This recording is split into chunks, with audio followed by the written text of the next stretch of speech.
On AM Extra this morning, finding innovative solutions to homelessness in the BIPOC community.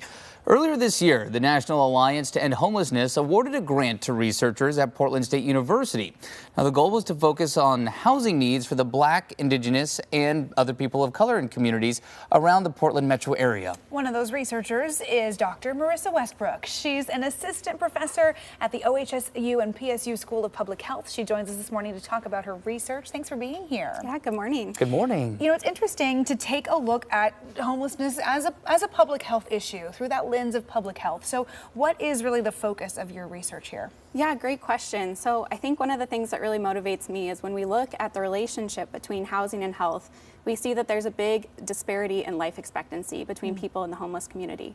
And so folks who are homeless live on average 12 years fewer years than the general U.S. population. Wow. And that to me is a really staggering statistic, but we can see why, right? We see the conditions in which folks are experiencing homelessness, but also the conditions in which people are led to homelessness. So one example is that many folks are dealing with very serious health conditions that lead them to homelessness. So we could see, for example, a case of medical debt leading to foreclosure or eviction. In addition, homelessness makes existing health issues more exacerbated, right? You have less access, potentially a harder time getting the resources that you need, and then you may also develop new health conditions. So these are all really motivating reasons for many of those of us who work in this field to study this relationship. So what is your goal? And I know that sounds maybe like a dialed back question, but there are so many ways, getting people in homes, providing medical care. Obviously, there's just the access to resources, like you said. But what are you trying to do to solve this problem? Yeah, so healthcare is a great resource, right? I don't want to discount that, and healthcare is so important. But when we know these structural reasons for why folks are experiencing homelessness, we then see housing as a solution, right? Housing becomes healthcare. And so moving people into stable housing is a really great opportunity. And so in this research grant from the National Alliance, what we're really focused on doing is learning more about the success and the innovation among the Black, Indigenous, and people of color community here in Portland for having successful pathways into housing through permanent supportive housing. We know that the issue of homelessness is such an intersectional issue. There's so many different things that have to come together to support these communities. So what organizations are you working with in trying to move these people back into housing? Yeah, so permanent supportive housing is a really unique and powerful model that's had a ton of success across the country, where you pair housing assistance with supportive services. And so we're partnering with a few organizations that do that here in the metro area. One is the Urban League of Portland, as well as Self-Enhancement Incorporation, both organizations which serve the Black community. And then as well, Bienestar, which is an organization that serves the Hispanic and the Latinx community.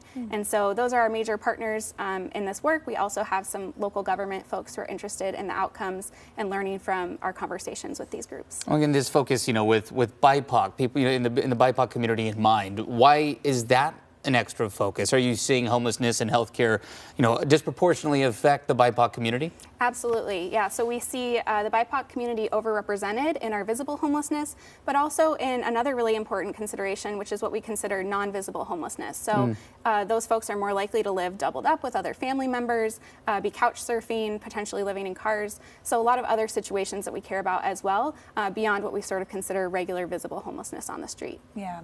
What's your ultimate hope here as we learn more about solutions to the homelessness crisis that we're experiencing? What do you hope to see in our community? Yeah, so our hope through this project is really just to elevate the voices and the experiences of folks working on the ground. They know what this community needs.